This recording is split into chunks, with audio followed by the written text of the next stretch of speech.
बीचे उहे बाबा के महिमा खींचे।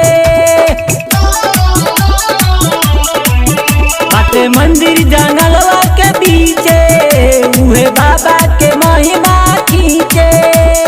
सावन में गेरुआ कपड़ा लगा के सब केहू जलवा ढारी। दूधे सवार नाथ के दुआरी बाटा में मेला लगल बड़ा भारी। दूधे सवार नाथ के दुआरी।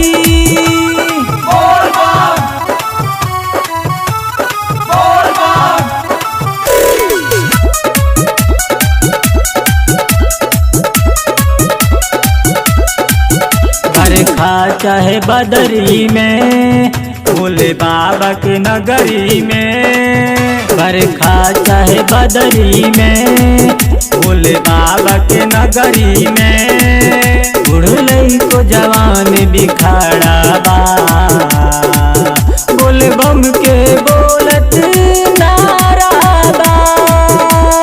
मुचरे पहाड़ी भोला त्रिपुरारी डमरू बजावे ले पुजारी।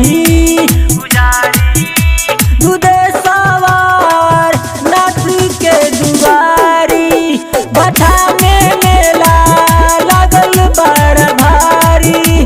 बाटा में मेला लगल बड़ा भारी।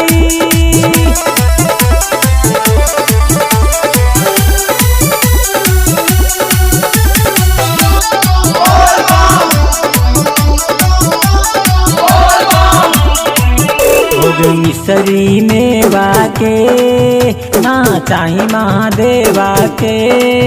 भोग मिसरी मेवा के ना चाही महादेवा के। मसरत में चीज आलम रहे गंजा भांग धतूर चीलम रहे। दिहल चढ़ावा छोटे लाल राइटर काशी मंडल गावे लाचारी।